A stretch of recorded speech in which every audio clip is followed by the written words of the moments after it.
सभी छात्रों को गुड मॉर्निंग। सभी भाई बंधुओं को जय हिंद। सभी जितने हमारे भाई बंधु तैयारी कर रहे हैं, ईपी टीजीटी हो या पीजीटी हो, अन्य पेपर के लिए भी प्रैक्टिस सेट आपको लिए महत्वपूर्ण है। जो हमारा अर्थशास्त्र का पेपर है 2002 में हुए पेपर पे हम चर्चा करेंगे। आप इसमें टीजीटी 2000 इसमें 100 प्रश्न हुआ था। 100 प्रश्न पे हम चर्चा करेंगे। जैसे जिस सन की बात है, जैसे उस समय यूपीएससी ने जो भी आपका सिलेबस है लॉगिन किया होगा या प्रश्न किया होगा, उनके अध्ययन के यानी माध्यम से ही प्रश्नों पे हम चर्चा करेंगे। भाई आप लोग पेपर को यदि आप एनालाइज करना चाहते हैं तो अच्छे से आप इनको प्रैक्टिस सेट करें, तभी आपका पकड़ में आएगा क्वेश्चन। ठीक, तो हम प्रश्न पे चर्चा करें। थोड़ा इनको हम क्या करेंगे, जूम बढ़ा देंगे, जिससे प्रश्न स्पष्ट रूप से क्या हो, दिखाई दे। ठीक, पहला प्रश्न देखिए क्या लिखा है।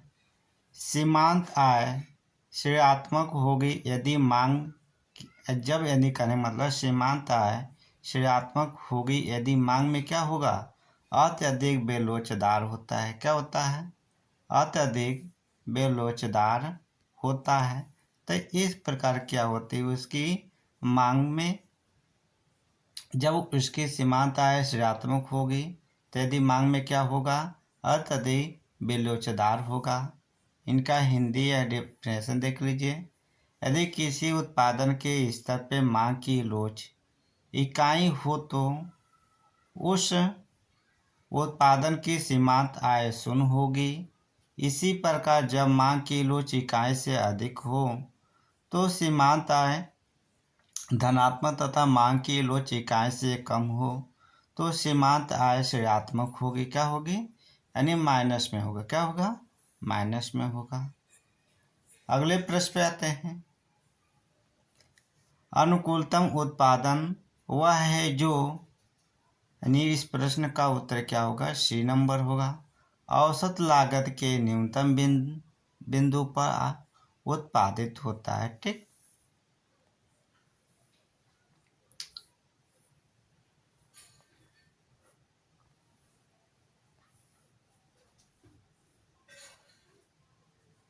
तीसरा प्रश्न देखिए लिखा है।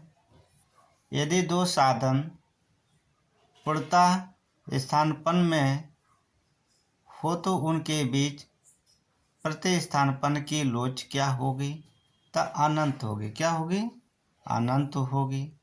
तो यहाँ देखिए, यहाँ से एक क्वेश्चन हर पेपर, कोई भी टीजीटी हो या पीजीटी हो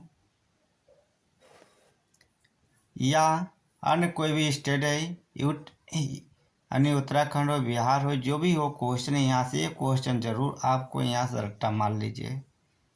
यदि दो वस्तुओं को पूर्ण स्थानापन्न है तो मांग की प्रतिलोच अनंता होती है। यही कारण है कि संपूर्ण स्थानापन्नों का अनुधिमान वक्र सीधी रेखा की आकृति का होता है। यदि स्वतंत्र वस्तु हो तो क्या कहेंगे आप, वो क्या होगा? यदि आपको कहेगा आड़ी लोच का मान वो है तो वस्तु का स्वभाव कैसा होगा? तो स्वतंत्र होगा। यदि माइनस हो तो इसकी वस्तु का स्वभाव क्या होता है? पूरक वस्तु होता है। यदि प्लस हो तो इसका स्थानापन्न वस्तु होता है। या इनका इन्फिनाइट अनंत पूछ दें या पूर्णतः स्थानापन्न वस्तु हो तो इसे हम क्या कहेंगे? तो यदि अनंत हो तो पूर्ण स्थानापन्न वस्तु होता है। ठीक, इस प्रकार के प्रश्न पूछे जाएंगे। अगला प्रश्न है, ध्यान रखिए। करा चित्र में निम्नलिखित अनुपातों में से कौन सीमांत उत्पादकता दिखाता है? तो कौन सा सीमांत उत्पादकता दिखाता है? तो हमारा बी और सी हर दिखा रहा है। क्या है? बी और सी, और यहाँ पे ए और सी दिखाई दे रहा है। इसलिए इस प्रश्न का उत्तर क्या होगा? बी बटे ए सी हो जाएगा। ठीक, अगला प्रश्न देखिए। अगला प्रश्न का अर्थशास्त्री निम्नलिखित मान्यताओं में से किसे उपभोक्ताओं के संदर्भ में हमेशा मानते हैं? तो इस प्रश्न का उत्तर क्या होगा बाबू? ए नंबर, वे बाजार में विवेकपूर्ण निर्णय लेते हैं। वे बाजार में क्या करते हैं? विवेकपूर्ण यानी पूर्ण रूप से क्या करते हैं? अपना निर्णय लेते हैं भाई। अगले प्रश्न पे आते हैं। आप वीडियो को डिफिनेशन रोक कर अच्छे से पढ़ लीजिएगा। जहाँ नहीं टिपिकली चीज़ें हैं वहाँ पे केवल हम आपको करें कमेंट। करा निम्न कोटि की वस्तु के लिए आय उपभोग वक्र की ढाल हमेशा क्या होती है? तो पीछे की तरफ मुड़ती। कैसे होती बाबू? पीछे की तरफ हमेशा क्या होती है? मुड़ती है। तो इस प्रश्न का उत्तर क्या होगा? C number. यहाँ पे चित्र है, हमेशा क्या है? पीछे की तरफ क्या कर रही है? मूव कर रही है, घूम रही है। अगला प्रश्न देखिए। एक अपवाद वाली मांग वक्र वह है जिसकी ढाल क्या हो? दाएं से क्या होती है?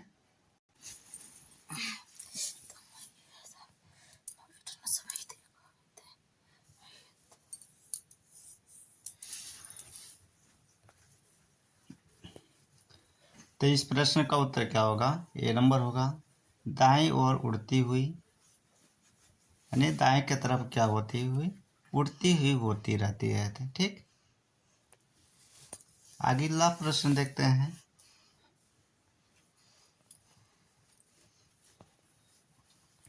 अगला प्रश्न देखिए, लिखा है दो उदासीन वक्र IC1 IC2 एक दूसरों को नहीं काट सकती है क्योंकि यह।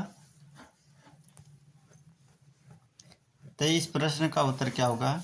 सी नंबर है, क्योंकि संतोष के विभिन्न स्तरों को क्या करती है?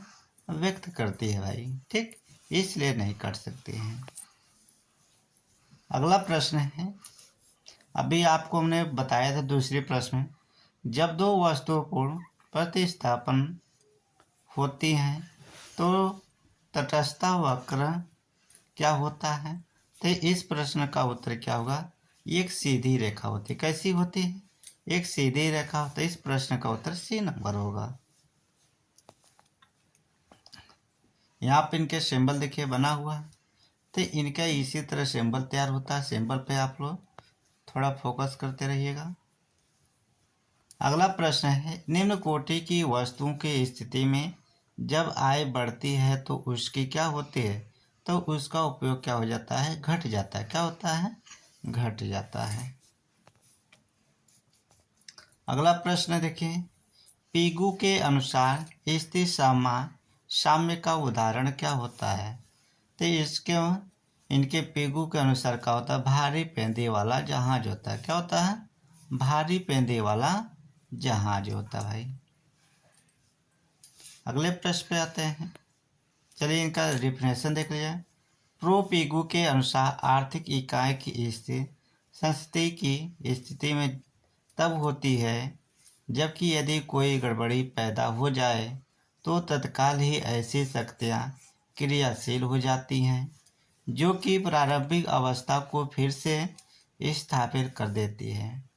समुद्र की सतह पर पड़ा भारी पेंदे वाले जहाज इस संस्थिति में रहता है। अगला प्रश्न देखिए, परिवर्तनशील अनुपात के नियम की पहली अवस्था समाप्त होती है जहां पर। तो इस प्रश्न का उत्तर क्या होगा बाबू? D number. MP वक्र AP वक्र को उसके अधिकतम बिंदु पर क्या करती है? ऊपर से काटती। क्या करती है? ऊपर से काटती है। यहाँ से देखिए, यहाँ बना हुआ है इसका मैप। जैसे इसकी दूरी ये x माना जाता है, ये y दूरी माना जाता है, ये हमारे दोनों तरफ के क्या है? ये उत्पादन है, ये श्रमिकों की क्या है? संख्या है। तो इनकी जब भी काटेगा क्या करेगा? ऊपर से क्या करेगा? नीचे की तरफ काटते हुए प्रदर्शित करेगा। ठीक, यहाँ पर मैप के अनुसार आप समझने की कोशिश करिए। अगला प्रश्न देखिए, लिखा है यदि कीमत मांग की लोच यानी यदि कीमत की मांग के लोच इतना है तो कीमत की मांग की लोच क्या होगी, तो क्या होगी, इस प्रकार शून्य होगी। क्या होगा, शून्य होगा।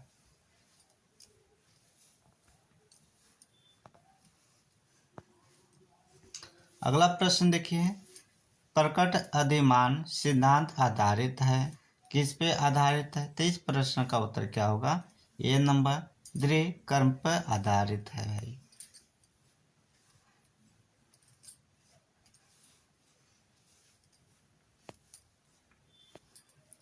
अगला प्रश्न, कीमत उपयोग वक्र की ढाल कैसी होती है, तो इस प्रश्न का उत्तर क्या होगा बाबू, डी नंबर। क्या होगा, डी नंबर। वस्तुओं की प्रकृति के संदर्भ में अतिरिक्त सूचना के अभाव में कुछ नहीं कहा जा सकता है। अगला प्रश्न देखें, तटस्थता विधि से उपभोक्ता के संतुलन निर्धारण के लिए उदासीनता वक्र का मूल बिंदु की ओर नतोदर होना आवश्यक है। तो ऑप्शन क्या है, गलत है। क्या है, गलत है भाई। यहाँ पर इनकी डिफिनेशन देख लीजिएगा।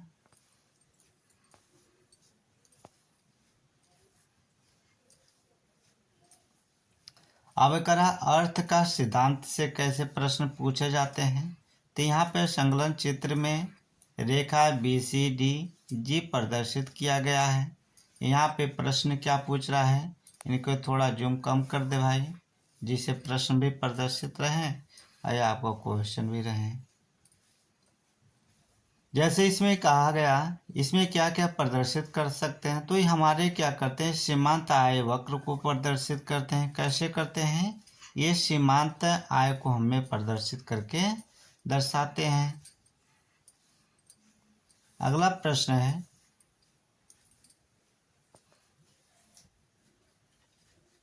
लिखा है निम्नलिखित चित्र में प्रतिस्पर्धी फर्म के टी बिंदु पर, यानी जो टी है ये क्या प्रदर्शित करता है, लाभ सीमित या सीमित अति समान लाभ सम्मिलित होता है, तो समान लाभ सम्मिलित होता है।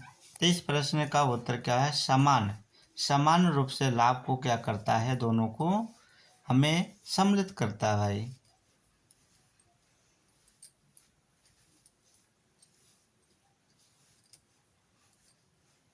अगला प्रश्न, यदि मांग की लोच ई, औसत आय AR और सीमांत आय MR के बीच संबंध को निम्नलिखित सूत्रों में से किसे दिखाया जाता है, तो आप लोग ध्यान रखिएगा। ई बराबर क्या होता है, AR माइनस MR होता है। ठीक, इसकी किसकी, मांग की लोच ई औसत हो तो AR सीमांत आय MR के बीच संबंध को निम्नलिखित सूत्रों में क्या करता है, दिखाता है। तो AR माइनस MR होता है। अगला प्रश्न देखिए, औसत स्थिर लागत को प्राप्त किया जा सकता है, तो किसके माध्यम से किया जाता था, तो क्या होता है, FC बराबर TFC/TQ द्वारा प्रदर्शित किया जा सकता है। अगला प्रश्न देखें, कर की मात्रा की तुलना में कीमतों में वृद्धि कम होती है जब यानी फर्म लागत वृद्धि नियम के अंतर्गत उत्पादन कर रही है। तो इस प्रकार के क्या होते हैं कि तुलना यानी कीमतों में वृद्धि कम होती है, तो क्या होता है, फर्म लागत वृद्धि नियम के अंतर्गत उत्पादन कर रही है। अगला प्रश्न देखिए, ब्याज तरलता परित्याग का प्रतिफल क्या होता है, जेम्स किन्स के अनुसार प्रदर्शित किया जाता है। अगले प्रश्न पे आते हैं, बचत का गुणांक क्या होता है, बचत का गुणांक परिभाषित कीजिए, तो इसका K बराबर I/R होता है। अब इतने छोटे छोटे क्वेश्चन को हम लोग गलती किया जाए या आप लोग किया जाए तो हम लोग से बेहतर कौन सा इंसान हो सकता है। बाजार कीमत क्या होता है? तो अल्पकालीन संतुलन कीमत होता है। बाजार क्या होता है? अल्पकालीन संतुलन कीमत होता है। तो यहाँ पे हम इनके डिफिनेशन पे चर्चा थोड़ा करें। बाजार की पूर्ति में तनिक भी परिवर्तन न किया जा सके तो इसे हम अल्पकाल कहते हैं, यानी किसी प्रकार की परिवर्तन या बदलाव न किया जाए तो अल्पकाल या बाजार काल कहते हैं। इस स्थिति में पूर्ति केवल उपलब्ध स्टॉक पर ही निर्भर करती है। मार्शल के अनुसार अति अल्पकाल एवं अल्पकाल में मांग की पूर्ति के क्रियाशीलन में स्थापित संस्थिति अस्थायी होती है। जैसे समय की अवधि बढ़ती जाती है, अर्थात हम दीर्घकाल समान मूल्य की ओर क्या करते हैं? बढ़ते जाते हैं। यह संस्थिति स्थायी होती है। क्या होती है? स्थायी होती है। अगला प्रश्न है, गुणांक होता है क्या? तो गुणांक क्या होता है? 1/MPS होता है। क्या होता है? 1/MPS होता है भाई। अगला प्रश्न देखिए, औसत स्थिर लागत क्या होता है? उत्पादन के बढ़ने के साथ क्या करती है? घटती रहती है। तो इस प्रश्न का उत्तर क्या होगा? C नंबर होगा।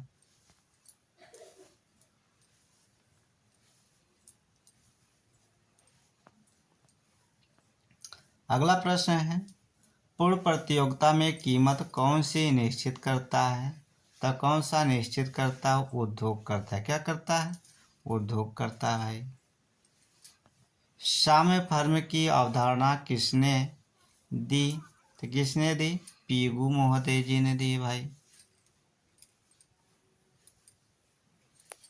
अगला प्रश्न देखिए, लाभ के लगान सिद्धांत का प्रतिपादन किसने किया था? तो किसने किया था? वाकर महोदय ने।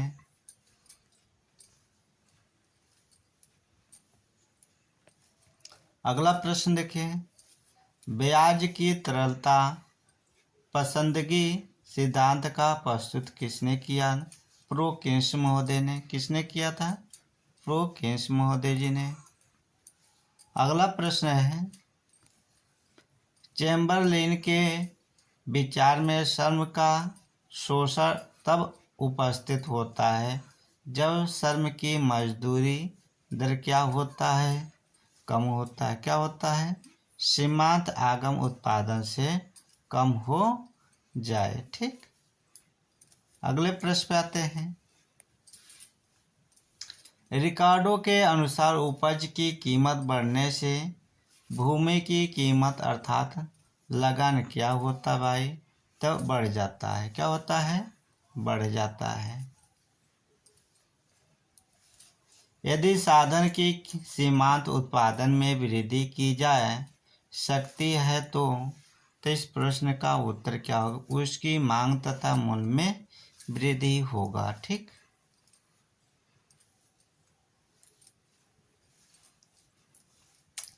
अगला प्रश्न देखिए, एक साधन की बाजार मांग क्या करता है? तो इस प्रश्न का उत्तर क्या होगा?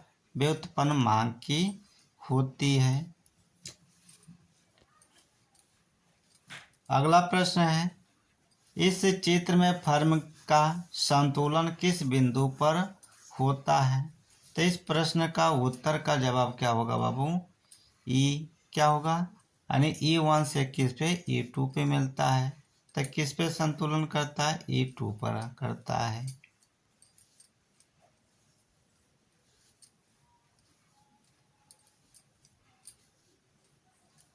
अगला प्रश्न है, व्यापार चक्र का नवप्रवर्तन सिद्धांत प्रस्तुत है किस पे है? तो इस प्रश्न का उत्तर क्या होगा? सी शुम्पीटर ने। किन्स को रोजगार सिद्धांत बचत एवं विनियोग फलन को ब्याज की दर सापेक्ष क्या होता है? तो इसकी उत्तर क्या बेलोच मानता है। क्या होता है? बेलोच मानता है भाई। अगला प्रश्न है, प्रतिष्ठित अर्थशास्त्रियों के अनुसार मौद्रिक एवं वास्तविक मजदूरी में संबंध होता है। तो इस प्रश्न का उत्तर क्या होता है? ए नंबर, प्रत्यक्ष एवं अनुपातिक होता है। प्रोनाइड के अनुसार लाभ क्या है? अज्ञात जोखिम का पुरस्कार है, यानी अज्ञात जोखिम का ये पुरस्कार है लाभ।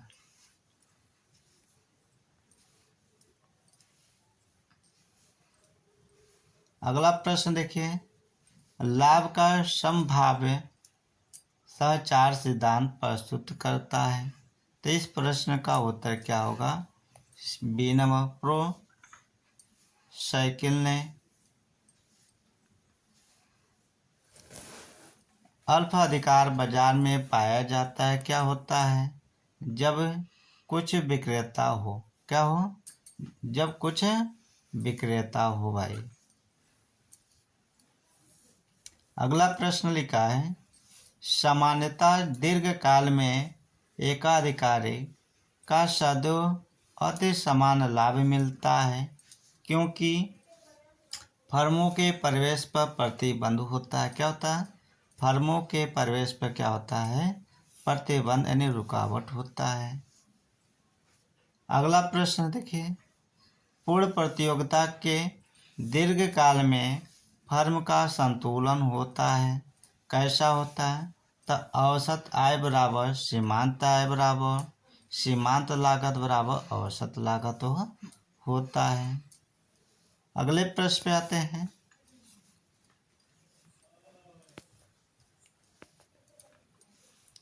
लिखा है दीर्घकालीन उत्पादन का फलन का संबंध है किससे? तो पैमाने के प्रतिफल पे है। पैमाने के प्रतिफल पे है भाई। अगला प्रश्न है, राजकोषीय नीति का तात्पर्य है क्या? तो करारोपण और सरकारी व्यय पे निर्भर है भाई। अगला प्रश्न है, प्रतिगामी करारोपण कार्य करने की क्षमता पर प्रभाव डालता है। तो क्या होता है? प्रतिकूल होता है। क्या होता है? प्रतिकूल होता है। अगला प्रश्न देखिए, लिखा है, निम्नलिखित में कौन प्रो से राज्य के कारोरोपण के नियमों में सम्मिलित नहीं है? इनके कार्यों में कौन सा अन्य विज्ञान नहीं शामिल हुए हैं? तो किस में नहीं शामिल? लोच में। क्या है? लोच में नहीं शामिल हुए भाई। अगला प्रश्न, निम्नलिखित में से किस कर को प्रत्यक्ष कर नहीं कहा जा सकता है? तो किसको? उत्पादक को नहीं कहा जा सकता है। वैगनर की परिकल्पना से संबंधित है क्या? तो इस प्रश्न का उत्तर क्या है? सार्वजनिक व्यय से। किससे है? सार्वजनिक व्यय से होता है। अगला प्रश्न देखिए, राजकोषीय नीति के संबंध में निम्नलिखित में से कौन सा कथन सही नहीं है? तो इसमें प्रश्न का उत्तर क्या होगा? डी नंबर, राजकोषीय नीति विनिमय दर की स्थिर रखती है। अगला प्रश्न है, प्राथमिक घाटे में यदि सरकार द्वारा दिया गया ब्याज जोड़ दिया जाए तो वह बाजार होगा क्या? तो इस प्रश्न का उत्तर क्या होगा बाबू? राजकोषीय घाटे होंगे। क्या होंगे? राजकोषीय घाटे होंगे। अगला प्रश्न है, शून्य आधारित बजट की अवधारणाओं को किससे प्रस्तुत किया गया है? तो इस प्रश्न का उत्तर क्या है? पीटर ए पायर के माध्यम से। अगला प्रश्न देखिए, निम्न में कौन सा कथन गलत है? इनमें से कौन सा कथन गलत है?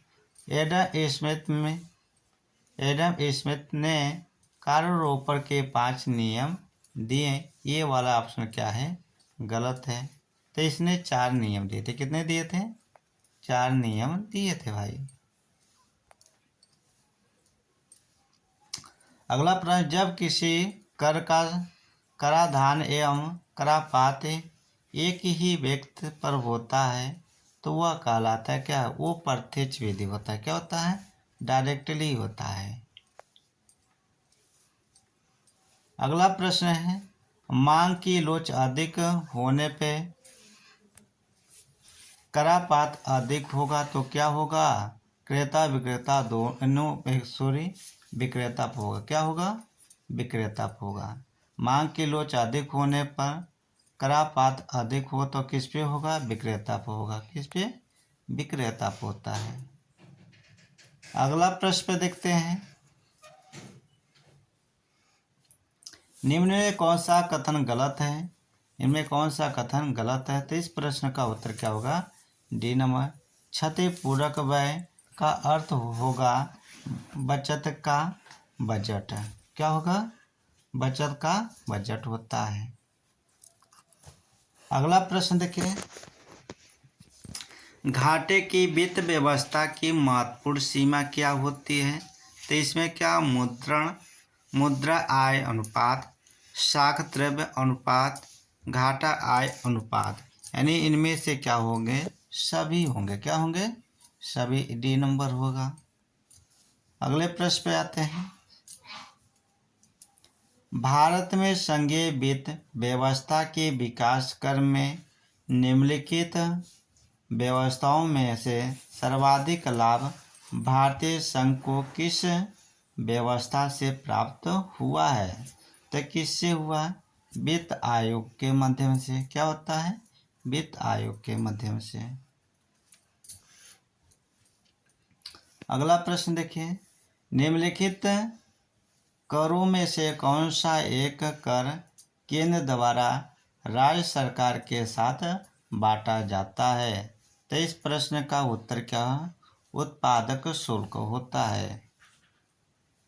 अगला प्रश्न देखें, प्रथम वित्त आयोग का गठन किया गया था। कब किया गया? तो आप सभी पंचवर्षीय योजना से रिलेटेड होंगे, ठीक। तो 1951 में किया गया था। अगला प्रश्न देखिए, निम्नलिखित वर्गीकरण में से मनोरंजन कर का संबंध स्पष्ट कीजिए। तो इस प्रश्न का उत्तर क्या होगा बाबू? D number. राज्य सरकार का अप्रत्यक्ष आय स्रोत होता है। अगला प्रश्न देखिए, हिनार्थ प्रबंधन धन की नीति की इसलिए आलोचना की जाती है क्योंकि इससे निम्नलिखित में से एक कार्य अधिकतम प्रभावित होता है। तो इस प्रश्न का उत्तर का जवाब क्या होगा बाबू? डी नंबर होगा। क्या होगा? D number.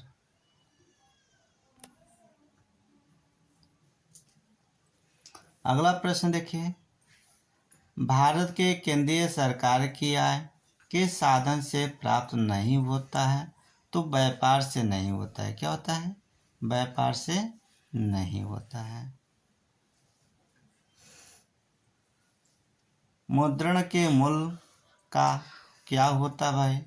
तो सामान्य कीमत स्तर से विपरीत संबंध होता है। अगला प्रश्न देखते हैं। अगला प्रश्न लिखा है, निम्नलिखित में कौन सा लागत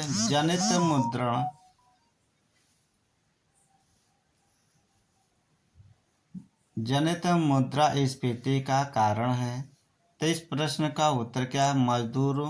मजदूरी और वेतन में वृद्धि होता है।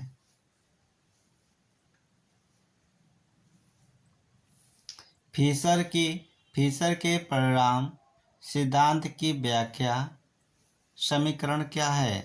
तो इस प्रश्न का क्या उत्तर ए नंबर है। एम बी बराबर पी टी से होता है भाई। अंतर्राष्ट्रीय अर्थशास्त्र में प्रश्न यहाँ से पूछे जाते हैं। अगला प्रश्न है, हेक्सर व हेलेन प्रारूप एवं साधन बहुलता को परिभाषित किया गया है। तो किसके माध्यम से किया गया भाई? तो इस प्रश्न का उत्तर क्या होगा? सी नंबर होगा। अंतर्राष्ट्रीय व्यापार के सिद्धांत के अंतर्गत हेबलर ने किस प्रमेय का प्रतिपादन किया? तो इस प्रश्न का उत्तर क्या होगा? बी नंबर, औसत लागत प्रमेय होता है। अगला प्रश्न है, एडम स्मिथ तथा रिकार्डो दोनों ने अपने अंतर्राष्ट्रीय व्यापार के सिद्धांत के विश्लेषण में किसको आधार बनाया है? तो किसको आधार बनाया? सर्वमूल सिद्धांत को। किसे? सर्वमूल सिद्धांत को बनाया भाई।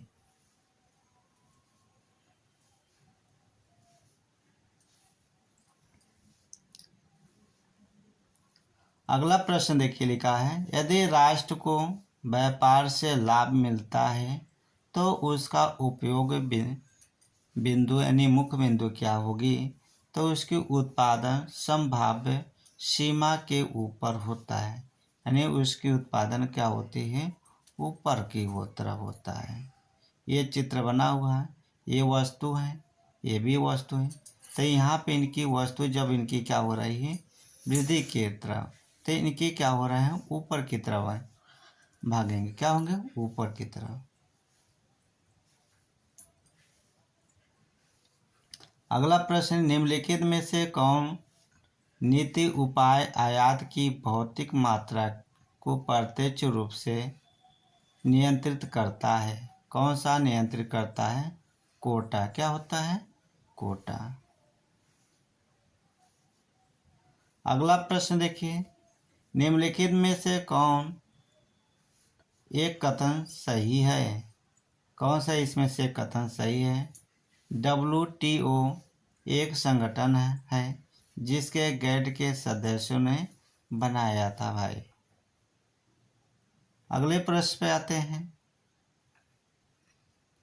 यहाँ पे तो आपके लिए महत्वपूर्ण है। यहाँ पे तो यहाँ थोड़ा 1986 से 1994 मान लीजिए कि उरुग्वे दौर की बातचीत की प्रगति के रूप में विश्व व्यापार संगठन WTO की स्थापना 1 जनवरी 1995 को हुई थी।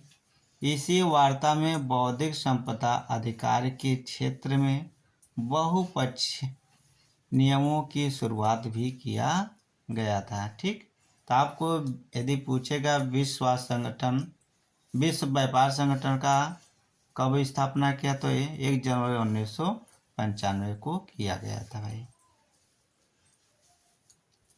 यहाँ पे कथन वाली थोड़ा प्रश्न है, व्यापार की शर्त उस समय अनुकूल होती है जब उसके आयातों के मूल्य की तुलना में उसके निर्यातों का मूल्य अधिक होता है, लेकिन जब आयातों के मूल्य अधिक हो जाते हैं तो निर्यातों की तुलना में व्यापार की शर्त क्या हो जाती है? प्रतिकूल हो जाती है। क्या हो जाती हैं? प्रतिकूल हो जाए। दूसरा शर्त देखिए, व्यापार की शर्त के प्रतिकूल को नियंत्रित करने के लिए प्रशुल्क प्रभार का प्रयोग किया जाता है, जिससे आयातित वस्तु का मूल्य बढ़ जाता है और आयात में कमी उत्पन्न होती है। तो इस प्रश्न का उत्तर क्या होगा? ये भी दोनों कथन सत्य हैं। ठीक, ये भी दोनों कथन क्या हैं? सत्य हैं भाई। अगला प्रश्न देखिए, अंतर्राष्ट्रीय मुद्रा कोष अपने सदस्य देशों को ऋण प्रदान करता है, तो क्या करता है? इस प्रश्न का उत्तर सी नंबर, भुगतान संतुलन को घाटे को कम करने के लिए होता भाई।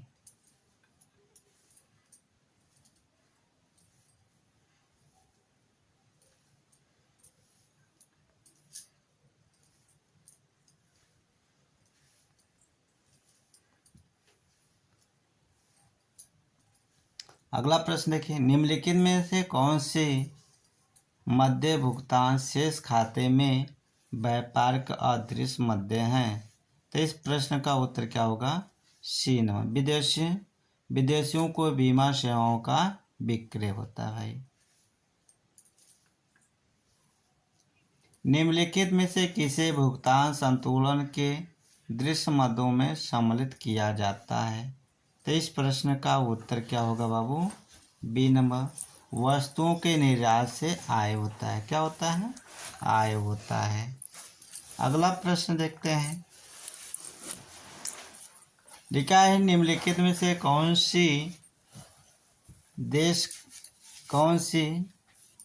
कौन किसी देश की व्यापार शर्तों को प्रभावित नहीं करता है? तो कौन नहीं करता है भाई? स्थिर विनिमय दर नहीं प्रभावित करता है। अगला प्रश्न है, शिशु का पालन करो, बालक की रक्षा करो और युवक को स्वतंत्र छोड़ दो। निम्नलिखित में से किस अर्थशास्त्री ने इस कथन को व्यक्त किया था? इनमें से कोई नहीं। क्या है? इनमें से कोई नहीं। और ये कथन किसका है? फ्रेडरिक लिस्ट महोदय जी का है। ठीक, यहाँ ध्यान रखिए। यदि यहाँ ऑप्शन में नहीं दिया, अगले पेपर में पूछे तो फ्रेडरिक लिस्ट महोदय जी का है भाई। अगला प्रश्न देखिए, स्वस्फूर्ति अवस्था की शर्तें जिन्हें रोस्टोवा ने दिया है, कहा है? तो इसमें से क्या होगा? सभी उपरोक्त में से सभी। D number. अगला प्रश्न देखिए, एक देश गरीब है क्योंकि वह गरीब है, यह शब्द किसने दिया भाई? तो इस प्रश्न का उत्तर क्या होगा? ए नंबर। नकश का है भाई। किसका है? नकश का।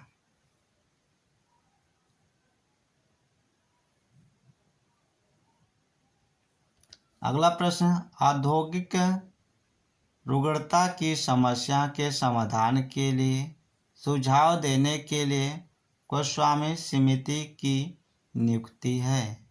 किसकी है नियुक्ति भाई? तो इस प्रश्न का उत्तर 1993 में। कब? 1993 में। नई आर्थिक नीति लागू हुई कब?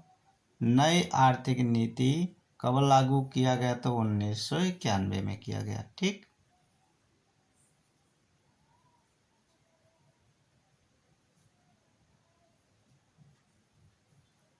अगला प्रश्न पे आते हैं। निम्नलिखित वर्गीकरण में द्वितीय योजना काल से संशोधित गाडगिल सूत्र का प्रयोग किस वर्ग में होता है? तो किस वर्ग में होता है बाबू? तो इस प्रश्न का उत्तर क्या होगा? ए नंबर। राज्य की योजनाओं को केंद्रित सहायता आवंटन करने हेतु भी किया जाता है।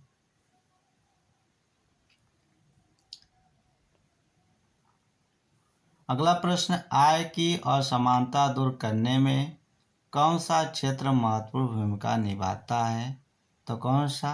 लघु एवं कुटीर उद्योग निभाता है भाई। वर्तमान में भारत में राष्ट्रीय आय का आकलन करने के लिए कौन सा वर्ष आधार वर्ष माना जाता है? तो 1980 से 1981 आधार माना जाता है भाई।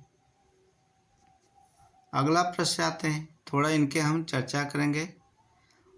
भारत में राष्ट्रीय आय का अनुमान केंद्रीय सांख्यिकी संगठन यानी इसको बोले CSO द्वारा किया जाता है।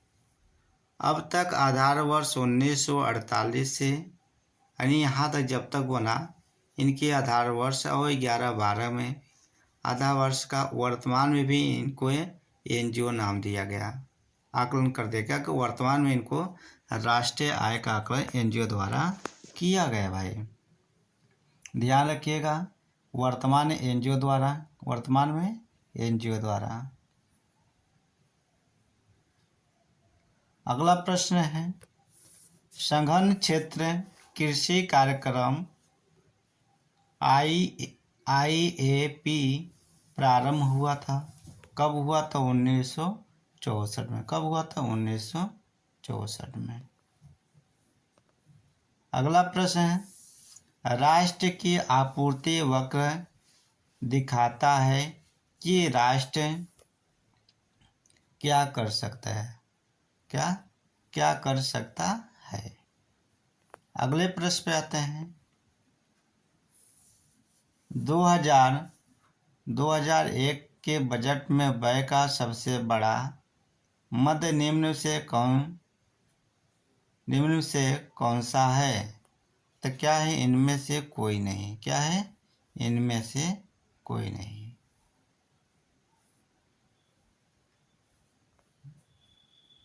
अगला प्रश्न है, हाल ही के वर्षों में प्रत्यक्ष कर सुधारों के पीछे भारत में उद्देश्य रहा क्या? तो कैसा उद्देश्य रहा भाई? यानी विस्तृत कर आधार पर प्राप्त करना, अधिक अच्छा प्रशासन सुनिश्चित करना, कर का अनुपात विवेकपूर्ण। तो उपयुक्त में से सभी हैं। क्या है? सभी हैं।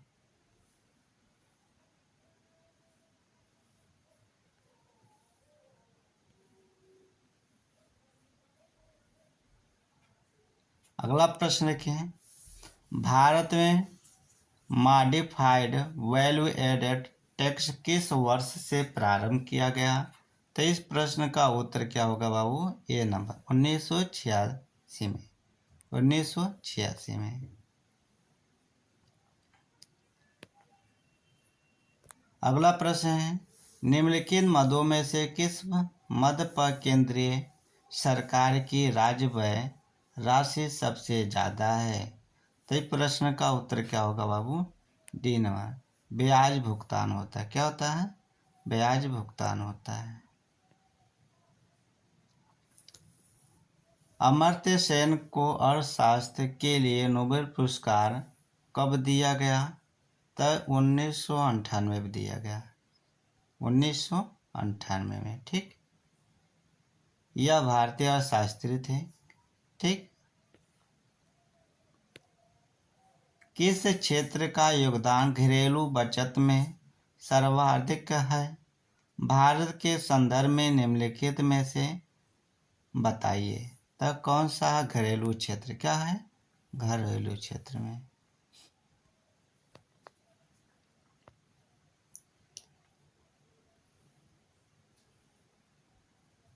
अगला प्रश्न है, प्रोफेसर ने राष्ट्रीय आय की माप में उत्पादन के स्थान पर किसको सम्मिलित किया? तो किसको सम्मिलित किया? तो उपभोग को। किसको? उपभोग को। राष्ट्रीय आय से क्या तात्पर्य है? राष्ट्रीय आय से क्या तात्पर्य है?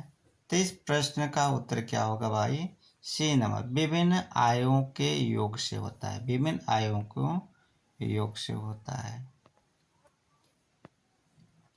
उत्तर प्रदेश सरकार को सबसे अधिक आय निम्न से किस स्रोत से होती है? तो व्यापार से। किससे? व्यापार कर से ज़्यादा उनको प्राप्त होता है भाई। अगला प्रश्न है, सार्वजनिक व्यय एक दो धार वाला अस्त्र है, यह कथन किसका है? तो किसका है भाई? J.K. मेहता। किसका है? J.K. मेहता जी का भाई।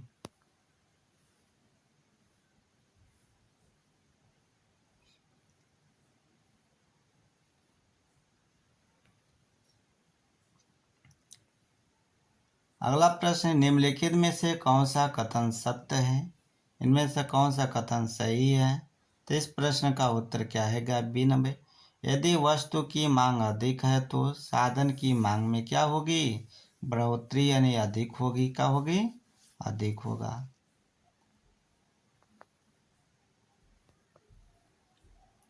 अगला प्रश्न है, वर्तमान में भारत में अधिकतम सीमांत आय कर की दर क्या है? तो क्या है? 30%। क्या है? 30% है।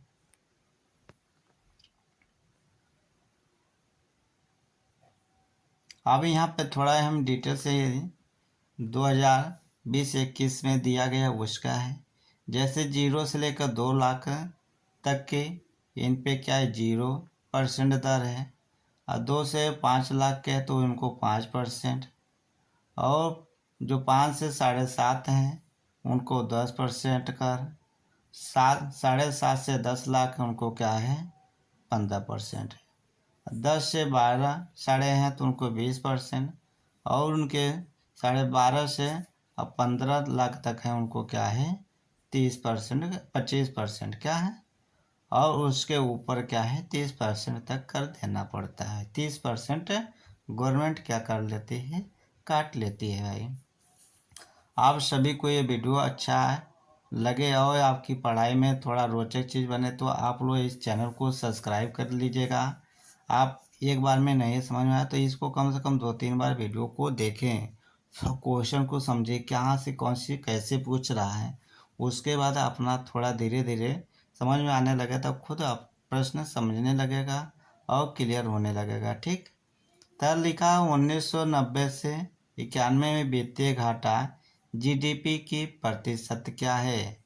जब जीडीपी की प्रतिशत क्या है भाई, तो इस समय क्या है, उस समय क्या है 8.3% जीडीपी थी, क्या सकल घरेलू, ठीक है, तो इनकी 8.3% था। ठीक, अब इनके कुछ अनुमान के जैसे अब नए नए हैं तो उनके नए के अनुसार ही पूछा जाएगा। ठीक, तो यहाँ हमारे यहाँ वीडियो पर 100 प्रश्न पे हम बाबू सभी भाई बंधु जितने हैं सभी लोग सहयोग करें इस चैनल को। यहाँ पे आपका 100 प्रश्न पूरे हो रहे हैं, 100 प्रश्न पूरा किया गया, और 2002 के प्रश्न हैं, और जो हमारा पीजीटी का है, किसका है पीजीटी, ये ना सोचे पीजीटी है तो कोई ज़रूरी नहीं, पीजीटी का क्वेश्चन टीजीटी में उठा पूछता है, टीजीटी का पीजीटी में क्वेश्चन पूछ सकता है, और आपका रिवाज करना आपका कर्तव्य है। ठीक, आप लोग रिवाज जितना करेंगे उतने आपके क्वेश्चन में और मजबूती आएंगे, प्रश्न को ज़्यादा से ज़्यादा आप लोग शेयर होती आपको समझ में आएगा। और यदि आप लोग को यहाँ तक समझ में आए तो इस वीडियो को ज़रूर से ज़रूर आप लोग लाइक शेयर सब्सक्राइब करिएगा। यदि सब्सक्राइब करेंगे जो भी वीडियो बनाएंगे आप तक पहुँच सकेगा। आप सभी भाई बंधुओं को सभी वीडियो के देखने वाले सभी को धन्यवाद।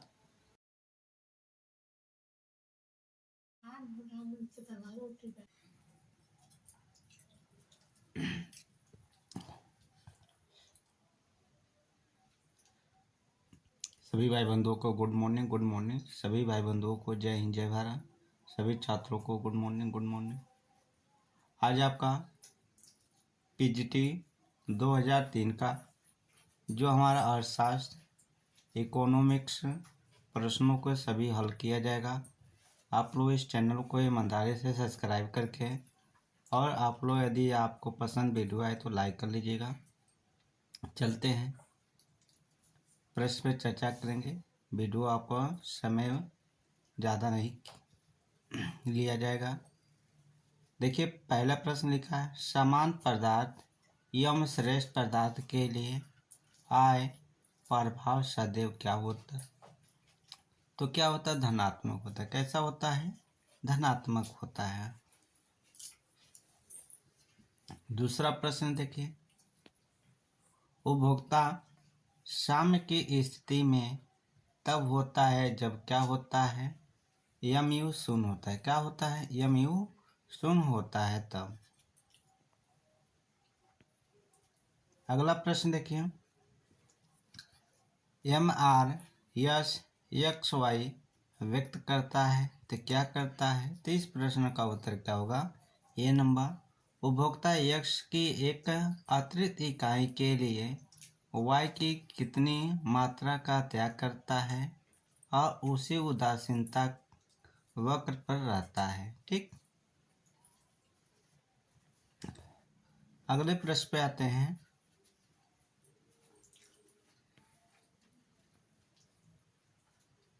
अगला प्रश्न देखें मार्शल एवं वालरस की तुलना कर उपयुक्त कथन अंकित कीजिए। तो इस प्रश्न का उत्तर का जवाब क्या होगा? ए नंबर। क्या होगा? ए नंबर।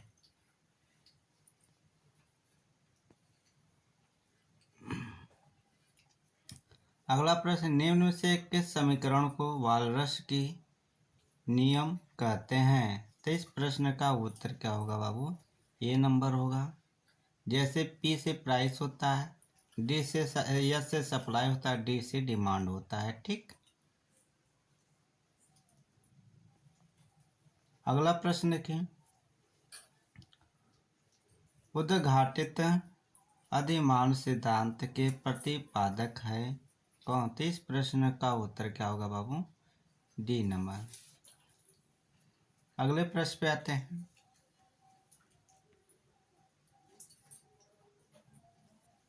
सीमांत उपयोगिता जब शून्य होगी तो कुल उपयोगिता क्या होगा? तो अधिकतम होगी। क्या होगी? अधिकतम होगा।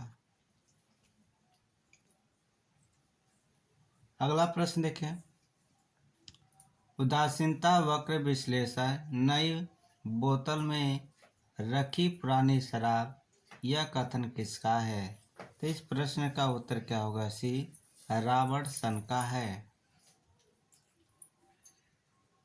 अगला प्रश्न देखिए, किस अर्थशास्त्री में उपभोक्ता को सम्राट कहा जाता है?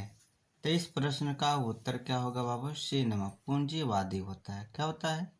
पूंजीवादी होता है। अगला प्रश्न देखें, लिखा है मांग की धारणा में किसका महत्व अधिक होता है? तो इन तीनों का अधिक होता है। स्थान का, समय का, कीमत का, ये तीनों का महत्व अधिक होता है भाई।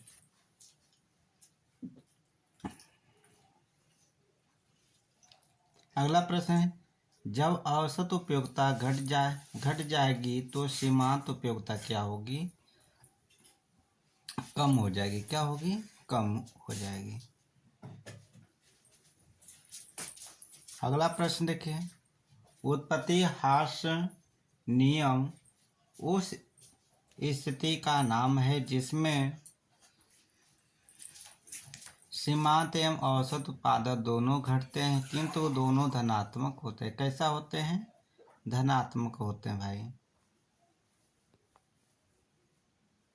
अगला प्रश्न है, उत्पादन संभावना वक्र बताता है। तो कैसा बताता है? तो इस प्रश्न का उत्तर ए नंबर, वस्तुओं के उत्पादन संयोग को जो उपलब्ध साधनों से संभव हो सके भाई। अगला प्रश्न देखें, वालरस का समान संतुलन का मॉडल था कैसा? तो इस प्रश्न का उत्तर क्या होगा बाबू? ए नंबर होगा, एक स्थैतिक मॉडल था। अगला प्रश्न लिखा है,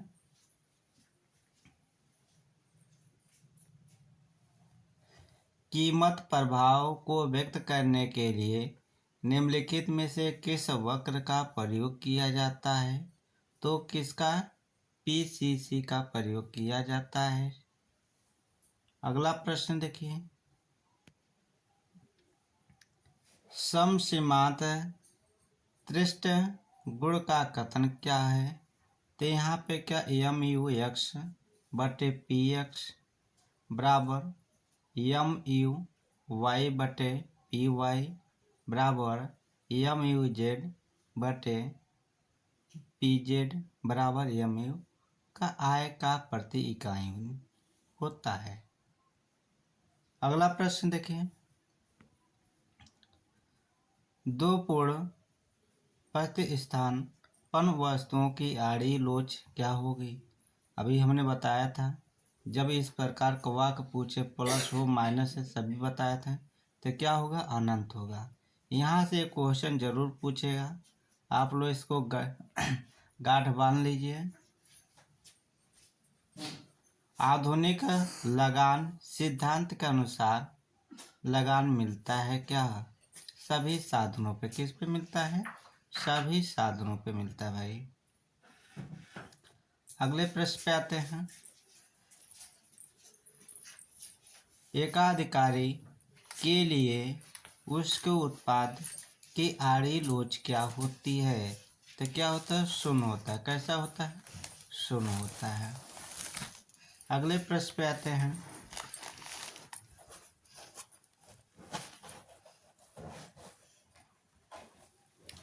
किसी फर्म को अधिकतम लाभ उस समय प्राप्त होगा जब उसका सीमांत आगम बराबर हो। उसके लिए क्या होगा? एमसी के लिए होगा। क्या होगा? एमसी के लिए। ये इनका डायग्राम बना हुआ है। अगला प्रश्न देखिए। अल्पकाल में एक फर्म द्वारा अर्जित असाधारण हानि कदापि कैसा होगा? तो इस प्रश्न का उत्तर का जवाब क्या होगा बाबू? बी नंबर है। एएफसी से अधिक नहीं हो सकती है।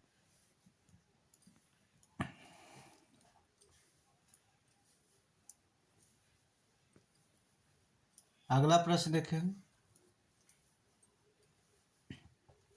तरलता अधिकतम वक्र वह भाग है जो यक्ष अक्ष के समांतर होता है और तरलता जाल कहलाता है। यह जाल बताता है क्या है? तो इन कथन में क्या है? तीनों सही है। क्या है? तीनों सत्य हैं। तो इस प्रश्न का उत्तर क्या होगा? D number.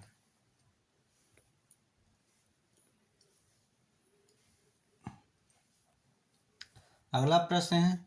लाभ का नव परिवर्तन सिद्धांत का प्रतिपादन करने वाले अर्थशास्त्री का क्या नाम है? अभी इस 2000 में भी पूछा था क्वेश्चन, 2003 में भी पूछा क्वेश्चन। शुम्पेटर है भाई। अगला प्रश्न लिखा है। निम्नांकित चित्र बाजार के किस स्थिति को प्रकट करता है? तो यहाँ पे देखिए किस चीज को प्रदर्शित करता भाई?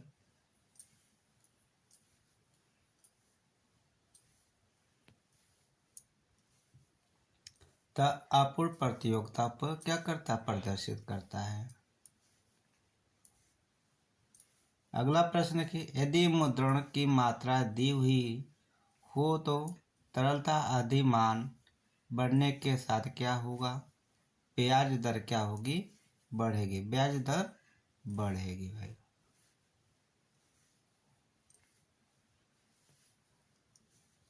अगला प्रश्न देखें। किन्हीं दो मूलों के गुणोत्तर माध्य जीएम ऋणात्मक माध्य एमएच और समांतर माध्य एक्स में क्या संबंध होता है? तो इस प्रश्न का उत्तर क्या होगा बाबू? B number. क्या होगा? B number. अगला प्रश्न देखें।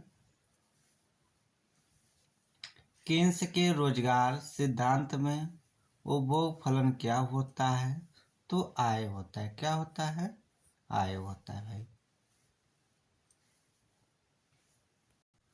अगला प्रश्न देखें। निम्न से कौन सा मॉडल व्यष्टि परक है? तो इस प्रश्न का उत्तर क्या होगा बाबू? D number. क्या होगा? D number.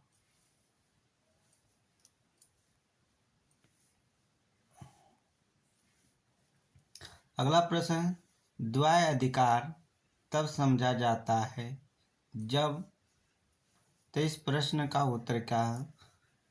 दो ही फर्मों हो या फर्मों का उत्पादन समान हो, फर्मों अपने कार्य में क्या हो? स्वतंत्र हो। तो इस प्रश्न का उत्तर क्या होगा? डी नंबर होगा भाई। अगला प्रश्न है।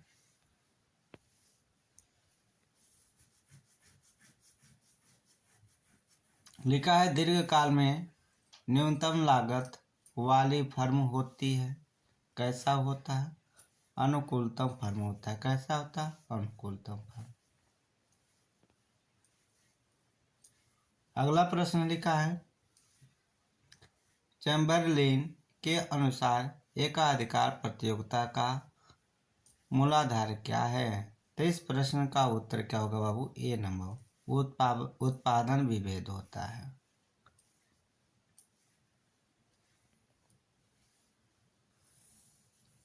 अगला प्रश्न लिखा, रिकार्डो का लगान सिद्धांत किस प्रणाली की सहायता से बनाया गया है? तो इस प्रश्न का उत्तर देखिए भाई क्या होगा।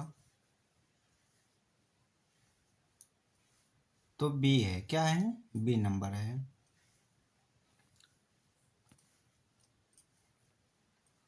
लाभ के संभावित विस्मय सिद्धांत का प्रतिपादन किसने किया था? तो इस प्रश्न का उत्तर क्या होगा भाई? डी नंबर होगा। कीमत विभेद की स्थिति तब संभव है जब बाजार में क्या हो? एकाधिकार हो। क्या हो? एकाधिकार हो भाई। अगला लिखा है, पूर्ण प्रतियोगिता बाजार में एमएफसी एवं एएफसी क्या करेंगे भाई? एक सीधी रेखा होती है जो एक्स अक्ष के समांतर हो। क्या हो? एक्स अक्ष के समांतर हो।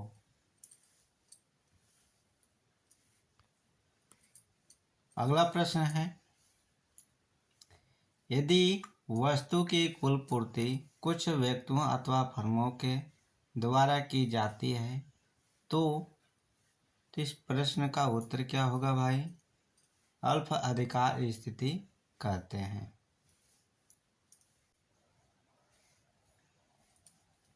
तो यहाँ पे इनके प्रश्न देखिए। अगला प्रश्न है, वितरण के सीमांत उत्पादन सिद्धांत के नाम को सुधार कर बट्टा की गई। सीमांत उत्पादकता का नाम किस अर्थशास्त्री ने दिया था? तो किस अर्थशास्त्री ने दिया था? टॉजिंग ने। किसने दिया था भाई? टॉजिंग महोदय ने। अगले प्रश्न पे आते हैं, कीन्स का सिद्धांत मुद्रा मूल्य आधारित है। तो इस प्रश्न का उत्तर क्या होगा? उपयुक्त में से दोनों। क्या होगा? दोनों होगा।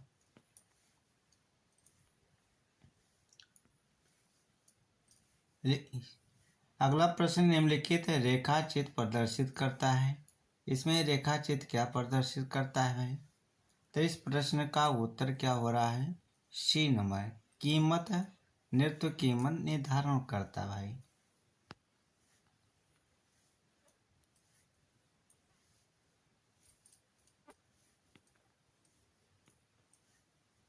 अगला प्रश्न है, पूर्ण प्रतियोगी बाजार में किसी वस्तु पर लगने वाले कर का अंतिम भार यदि क्रेता एवं विक्रेता पर बराबर आधा आधा बट जाए तो मांग की लोज निम्न में से क्या होगा?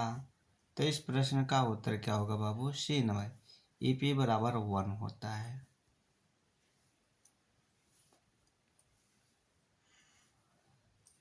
अगला प्रश्न ये लिखा है, बजट संबंधी प्रलेखों में निम्न से किस प्रकार के घाटे का उल्लेख किया जाता है? तो किसका उल्लेख किया जाता है? इस प्रश्न का आयोग उत्तर नहीं दिया भाई।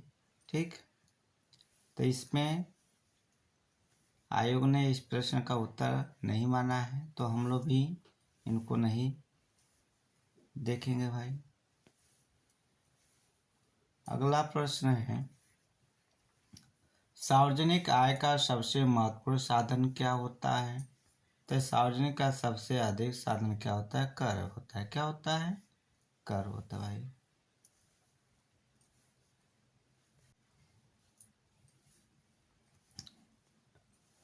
अगला प्रश्न देखिए, शून्य आधार बजट का आशय है क्या है? तो इस प्रश्न का उत्तर क्या होगा? ए नंबर। व्यय की प्रत्येक मद पर इस प्रकार विचार करना जैसे कि कोई वह नहीं हो। ठीक, अगला प्रश्न, घाटे की वित्त व्यवस्था का प्रयोग होता है तो आर्थिक विकास के लिए सीमित मात्रा में प्रयोग उचित होता भाई। अगला प्रश्न, भारत में वित्तीय घाटे के मुख्य दुष्प्रभाव क्या है? तो इस प्रश्न का उत्तर क्या होगा भाई? सी नंबर, मूलों में सफेदी की वृद्धि,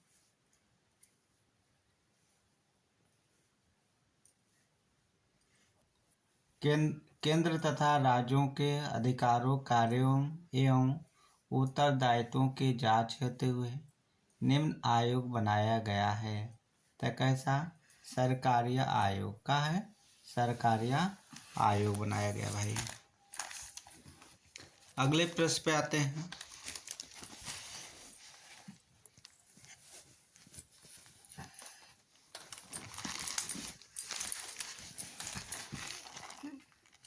अगला प्रश्न लिखा है, भारत सरकार की समस्त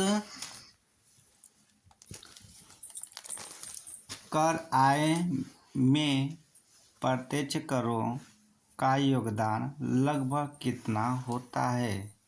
लगभग कितना होता है? तो 40%। कैसा होता है?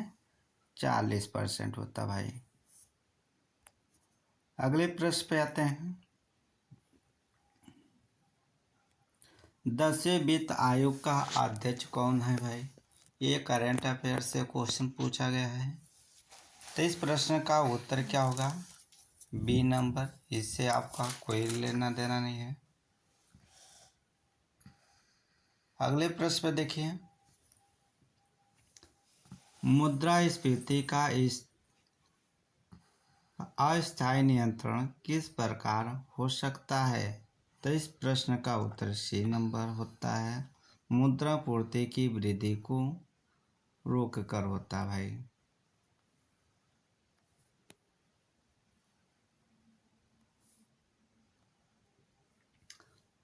अगला प्रश्न है, मुद्रा का कार्य क्या हुआ है? तो इसमें क्या होता है? तो इसमें उपयुक्त में से सभी होंगे। क्या होंगे? उपयुक्त में से सभी होंगे भाई।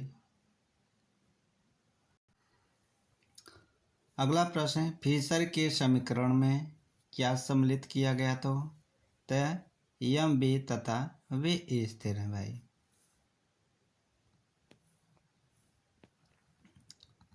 सर्वप्रथम बैंकों के राष्ट्रीयकरण के समय उनमें से प्रत्येक बैंक की न्यूनतम जमा राशि कितनी थी? तो लगभग कितनी थी बापू? तो 50 करोड़। क्या था?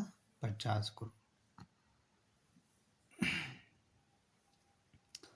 अगला प्रश्न है, फिशर के यम बी बराबर पीटी समीकरण में यम का अभिप्राय है क्या? तो इस प्रश्न का उत्तर क्या होगा? ए नंबर। क्या होगा? मुद्रा की कुल मात्रा है भाई।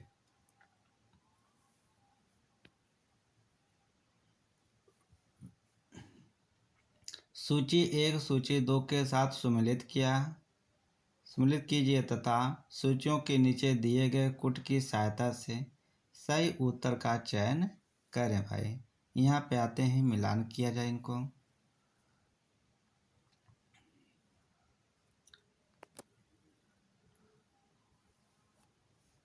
अब यहाँ ध्यान रखें, जो हमारा ये है लागतों में निरपेक्ष अंतरों का सिद्धांत, तो किसने दिया था भाई? एडम स्मिथ ने। किसने? एडम स्मिथ ने। लागतों में तुलनात्मक अंतरों का सिद्धांत किसने दिया? तो रिकॉर्डो ने। किसने दिया था? रिकॉर्डो ने।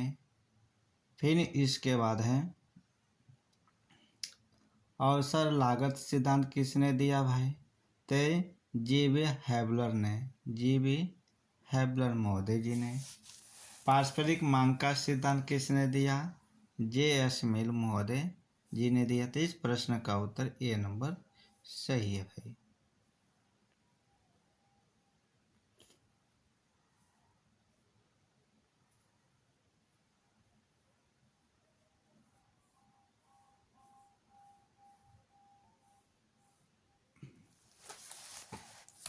अगला प्रश्न देखिए, एडम स्मिथ द्वारा प्रतिपादित स्वतंत्र व्यापार का केंद्र बिंदु रहा। तो क्या रहा?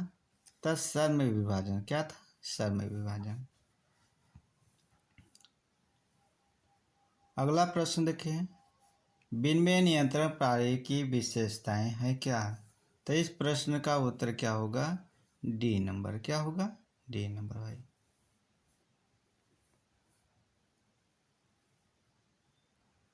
अर्ध विकसित देश में प्रति व्यक्ति आय कम होने के कारण क्या है?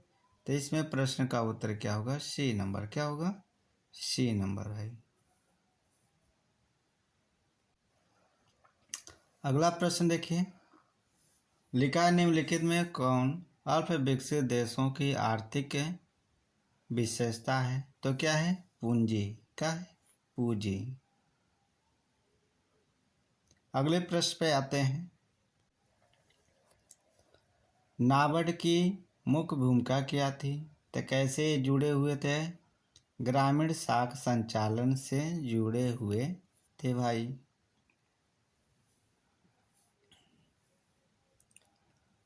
मार्क्स की धारणा थी कि पूंजीवादी में औद्योगिक श्रमिकों के एक रिजर्व आर्मी बन जाती है, क्योंकि इस प्रश्न का उत्तर क्या होगा? C number. लगता है स्थिर पूंजी बढ़ाने से श्रमिकों के स्थान पर पूंजी की प्रतिस्थापित कर लिया जाता है भाई।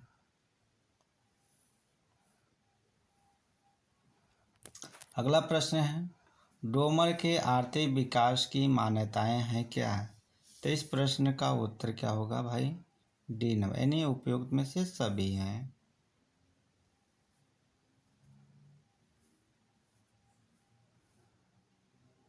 अगला प्रश्न है, आवश्यक न्यूनतम प्रयास मॉडल किसकी देन है?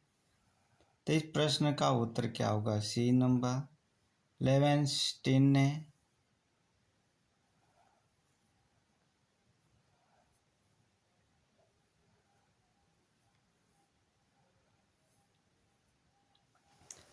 सीएसओ द्वारा राष्ट्रीय आय आकलन के लिए किस वर्ष को आधार माना गया है? तो अभी उस प्रश्न में भी पूछा था, इसमें भी पूछा, तो इसी को 1980 से 81 के माना गया था भाई। अगला प्रश्न है, भारतीय अर्थव्यवस्था से पूछा गया है, निम्नलिखित में से कौन सी वस्तु या सेवा राष्ट्रीय आय में शामिल होगी? तो कौन सी होगी? अनाज। क्या होगी? अनाज।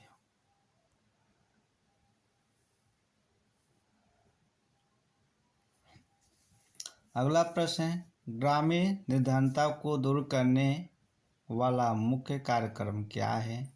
तो इस प्रश्न का उत्तर क्या? सभी हैं। क्या है? सभी इसमें शामिल हुए हैं। अगला प्रश्न है, कृषि क्षेत्र की आय की गणना के लिए निम्नलिखित किस विधि का प्रयोग किया जाता है? तो किसका? उत्पादन विधि का। किसका? उत्पादन विधि का।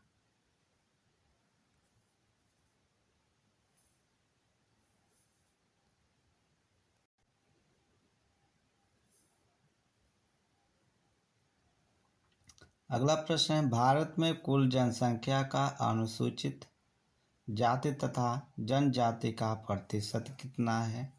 तो 23.51 है। 23.51% है। निम्नलिखित संस्थाओं में उद्योगों से संबंधित शीर्ष स्तर संस्था कौन सी है? तो इसका उत्तर IDBI होता है। ठीक। अगला प्रश्न है, भारतीय कृषि में सिंचाई सुविधा का 100% सदुपयोग नहीं हो पाता है, इसके कारणों में कौन सा कथन सत्य है? तो इस प्रश्न का उत्तर का जवाब क्या होगा बाबू? D number. क्या है? चारों कथन क्या है? सही है। चारों कथन सही है।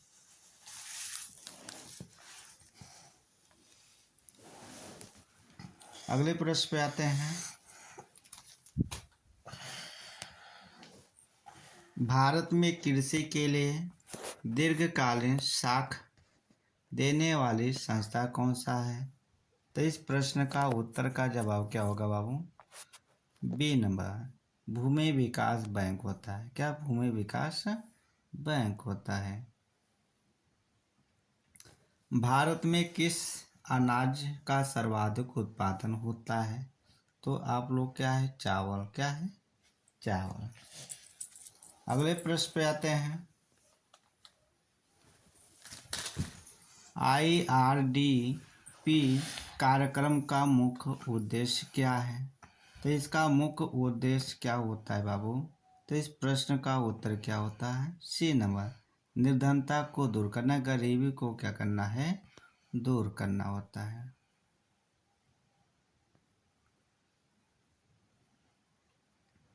अगला प्रश्न देखें।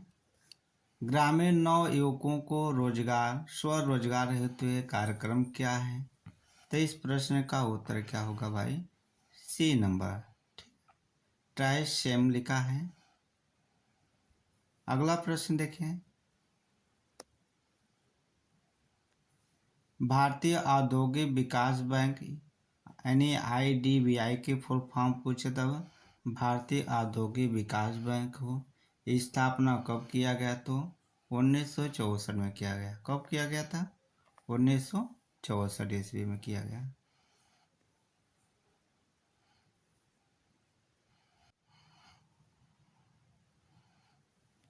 अगले प्रश्न पे आते हैं। बहुलक तथा माध्यिका किस प्रकार की सांख्यिकी साध्य है? तो कैसा है? स्थिति संबंधित साध्य है भाई। अगला प्रश्न है।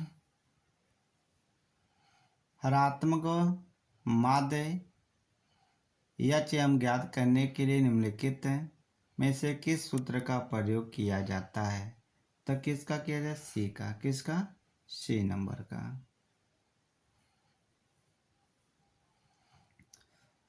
अगला प्रश्न है। गुणोत्तर माध्य परिकलित करने हेतु निम्न से कौन सा सूत्र सही है? तो इनमें से कौन सा सही है बाबू? तो इस प्रश्न का उत्तर सी नंबर। क्या होगा? C number.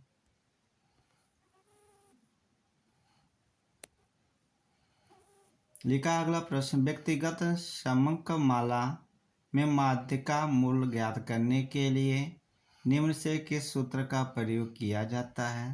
तो किस सूत्र का प्रयोग किया जाता है? तो इस प्रश्न का उत्तर आप लोग यहाँ देखें भाई। तो बी नंबर। क्या है? B number.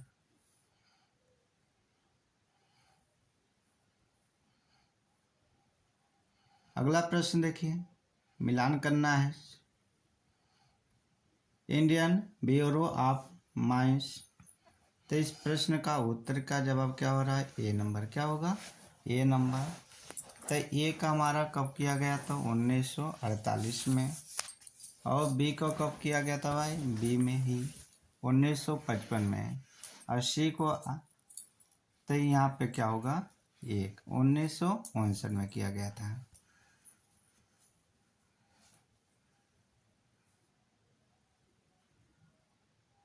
अगला प्रश्न देखिए। भारत एक धनी देश है जहाँ निर्धन निवास करते हैं, क्योंकि इस प्रश्न का उत्तर सी है। यहाँ प्राकृतिक संसाधनों की प्रचुर मात्रा है, किंतु उनका समुचित उपयोग नहीं किया गया है। समुचित इनका उपयोग क्या किया? अगला प्रश्न देखिए, मिलान करना है।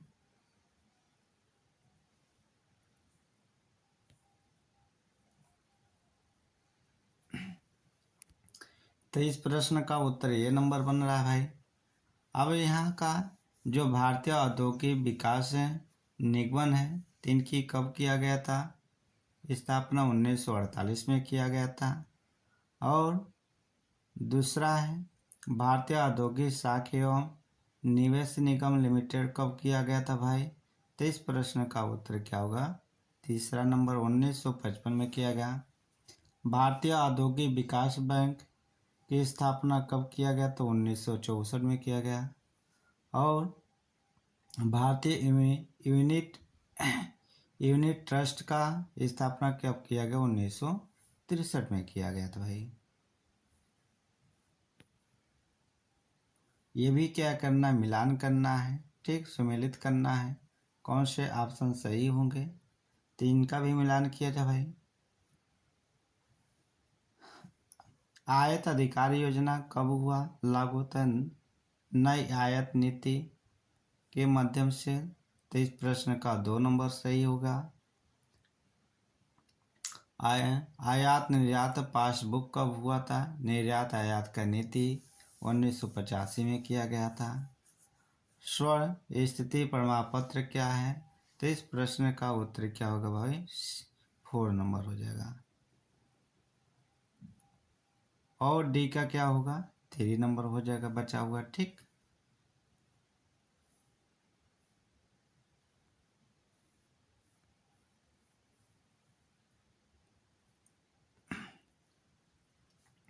अगला प्रश्न देखिए, वास्तविक सकल राष्ट्रीय उत्पादन बढ़ेगा, यानी पूछेगा जीएनपी का। तब वास्तविक सकल राष्ट्रीय उत्पादन बढ़ेगा कब?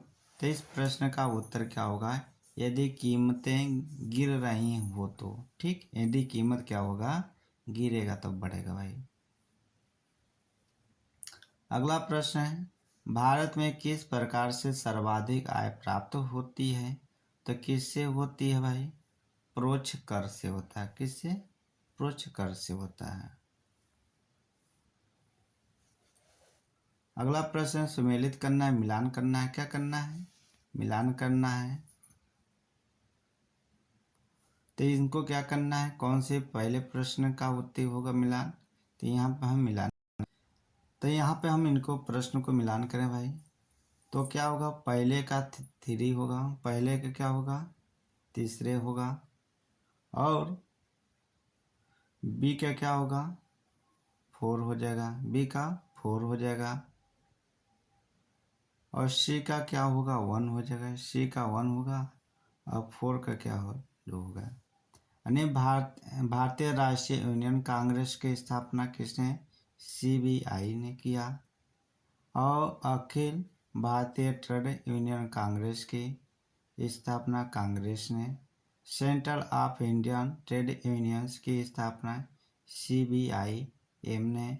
भारतीय मजदूर संघ की भारतीय जनता पार्टी ने किया। ठीक,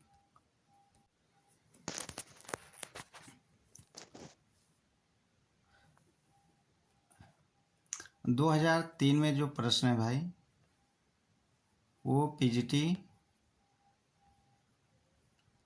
के क्वेश्चन केवल 85 प्रश्न पूछे गए थे। ठीक, तो यहाँ पे 85 प्रश्न हैं। 85 प्रश्नों को हमने इस वीडियो में विस्तार से सॉल्व किया। और आप सभी भाई बंधुओं, इस चैनल को आप लोग ज़्यादा से ज़्यादा आप लोग शेयर करें। फिर आपको नेक्स्ट वीडियो में मिलेंगे।